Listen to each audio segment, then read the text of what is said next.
안녕하세요. 오늘의 사연은 한 며느리님이 보내주신 사연입니다. 이번 한 상황에서도 제사 준비를 하라는 시모와 크게 싸웠다고 하시는데요. 어떤 이유로 시모와 큰 싸움이 벌어지셨을지 한번 읽어보겠습니다. 안녕하세요. 저는 결혼 4년 차를 맞이한 며느리입니다. 지금으로서는 언제까지 며느리 딱지를 달고 살지 모르겠어요. 이번 일로 시모는 뇌혈관이 조금 터져서 쓰러졌고 시댁 전체가 난리가 났거든요. 시댁에서 저를 후레자식이니 뭐니 하면서 욕하고 저도 지지 않고 시댁 집안이 쌍놈 집안이라고 막 욕을 하면서 지금에까지 왔습니다. 남편은 저 혼자 잘못한 건 아니라는 점을 알고 있지만 시댁 일이라 제 편을 못 들어주는 난처한 상황이고요. 이것도 팔자련이 해야 할까요? 시댁이랑 인연 끊고 남편이랑 살 수 있으면 살고 아니면 남편과도 헤어져야 할 것 같습니다. 이래저래 상황이 복잡해졌지만 저는 자신의 선택을 후회하지 않습니다. 오히려 속 시원하게 잘했다고 생각하고 있어요. 우리 시댁 이야기를 하자면 막말로 유교 꼴통이라는 표현이 딱 어울리는 집안입니다. 유교를 비하하는 게 아니라 꼴통 집안이라는 게 핵심이에요. 제 친구 중 한 명은 종갓집 출신인데 그 친구 집안도 우리 시댁처럼 개념 없지는 않거든요. 시댁에 남편이나 시누이 같은 정상인도 있기는 하지만 어르신들이 다 꼴통이라 정상인들이 길을 못 펴는 꼴이죠. 솔직히 말하자면 결혼 전부터 불길한 애감이 들기는 했습니다. 남편이랑 사귈 때부터 들은 이야기예요. 우리 집안은 제사 엄청나게 챙겨. 이 말은 결코 빈말이 아니었습니다. 시댁에서 제사를 1년에 6번은 지내요. 명절 빼고 6번이에요. 우리 집안은 엄마는 교회 다니셔서 제사 없앤 지 오래고요. 아빠는 성당 다니시는데 명절에만 차례 지내고 제사는 안 지내요. 제가 며느리 입장이라 솔직히 제사가 없으면 좋지만 그래도 1년에 한두 번 정도는 참을 수 있다고 생각합니다. 그런데 1년에 명절 빼고 6번은 좀 너무하다는 생각이 들었습니다. 남편도 그게 마음에 걸리는지 제게 이렇게 말했어요. 걱정하지 마. 내가 장남은 아니니까. 솔직히 남편이 장남이었다면 결혼부터 다시 생각해 보았을 정도로 제사 문제가 컸습니다. 시댁 어른들의 꼴통 분위기도 마음에 걸렸고요. 다른 집은 명절 때마다 종교 문제, 정치 문제로 싸운다던데 우리 시댁은 진짜 유교적 분위기로 우더른들이 꽉 잡고 있어서 싸움은 없고 그냥 숨이 콱콱 막히는 분위기였습니다. 숨 한번 잘못 쉬어도 이놈하는 분위기예요. 시댁 가는 것 자체가 큰 스트레스였다니까요. 하지만 남편을 사랑해서 결혼하게 되었고 가기 싫은 제사도 종종 참석했습니다.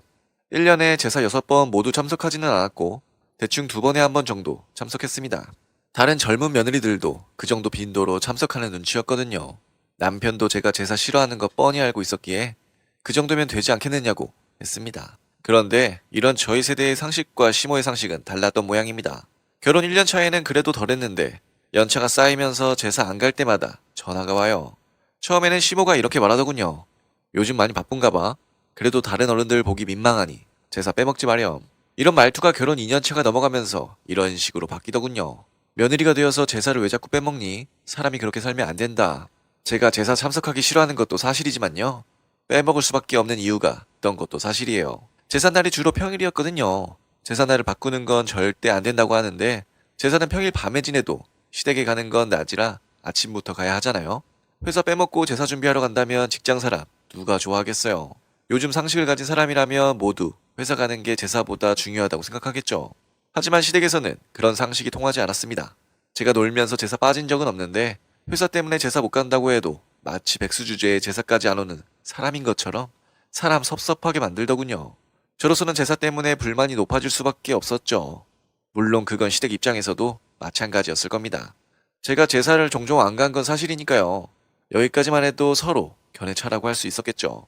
하지만 한 달 전 그 사건은 도저히 견해차에 운운할 수 없는 상황이었습니다. 요즘 또 시국도 나빠지고 그래서 제가 제사 안 지냈으면 했거든요. 그런데 어김없이 시댁에서 제사 지낸다고 하더라고요. 게다가 이번 제사는 정말 중요하니 꼭 오라고 신신당부를 합니다. 하필 토요일에 하는 제사라 빠질 명분도 마뜩지 않았고요. 그래서 어쩔 수 없이 참석하려 했는데 스트레스 때문이었을까요? 제삿날 새벽에 갑자기 배가 아프더니 말 그대로 방바닥을 뒹굴었습니다. 밤중에 큰일 났다 싶어서 난리가 났는데 그렇게까지 큰일은 아니었어요. 맹장이 터져서 입원을 하게 된 겁니다. 새벽에 병원 가서 정오전에 수술하고 입원하게 되었죠. 그리고 그날 저녁에 시모가 저를 찾아왔습니다. 제사 음식까지 가져왔기에 시모가 사과하러 온 줄 알았습니다. 제사 스트레스로 맹장 터진 거냐고 사과라도 할 줄 알았죠. 제가 시모를 너무 고평가했습니다. 병실에 오기 무섭게 첫마디가 이렇더군요. 정말 가지가지한다. 배쨘데가 아직도 아파서 얼굴 찌푸리고 있는 사람에게 이런 말 하는 사람이 어디 있습니까? 시모의 막말은 계속되었어요. 제사 좀 참석하라 했더니 이젠 아예 들어눕는 거니? 맹장이 아파? 어이구 천벌을 받은 게야. 평소에 오죽 며느리 노릇 못했으면 조상님이 그러시겠냐. 빨리 일어나서 제사 음식 준비해. 이번에 아픈 사람에게 제사 음식 준비하라는 시모 얼굴을 보고 있으니 그냥 미친년이에요. 심지어 제가 입원해서 자기가 제사 음식 다 만들었다고 시위라도 하고 싶은지 음식들을 병실까지 가져왔더군요. 저는 젖먹던 힘을 다해 그 음식을 받고 그대로 시모 면상에 던졌습니다. 저는 얼굴에 맞은 시모가 눈 동그랗게 뜨고 제가 그 앞에서 소리 질렀죠. 그렇게 조상님 보고 싶으면 네가 빨리 흙 속에 묻혀서 조상님 보면 될 것 아냐. 뭐라고? 못 들었어? 조만간 치매 걸려서 골골대던가 송장되려니 왜 사람 못 잡아먹어서 안달이야? 제 말이 심했다고 하시면 할 말은 없네요.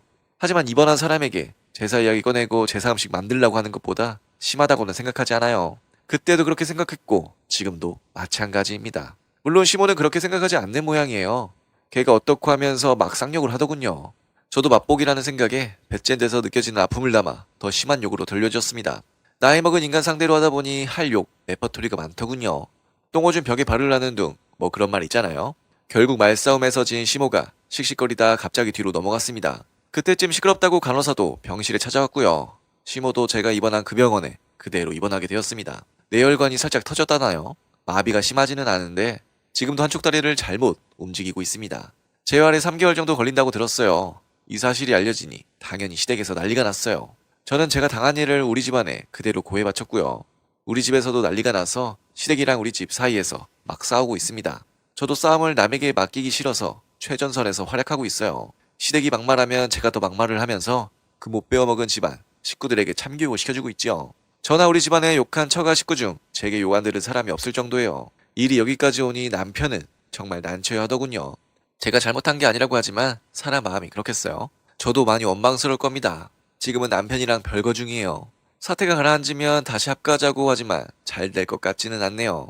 시댁은 계속 강경하게 나오고 우리 집안도 마찬가지니까요. 아직도 마비가 덜 풀려서 재활 치료받는다는 시모 이야기 듣고 있으면 제가 조금 심했나 하는 생각도 들지만 답답하게 사는 것보다는 속 시원하게 사는 게 낫잖아요. 시댁 태도가 바뀐다면 모를까? 그렇지 않다면 저는 절대 물러서지 않을 겁니다. 그 결과가 설령 이혼이라 해도 말이죠. 제 남은 삶을 처가와 제사에 저당 잡혀 살 수는 없으니까요. 네, 오늘의 사연은 여기까지입니다. 제사 문제로 인하여 시모와 크게 다투셨다는 사연이셨습니다. 시댁 쪽에서 계속 고집을 피운다면 이쪽도 강경하게 나가는 방법 외에는 없지 않을까 하네요. 그럼 저는 다음 사연으로 돌아올 테니 구독과 좋아요, 알람 설정 부탁드려요.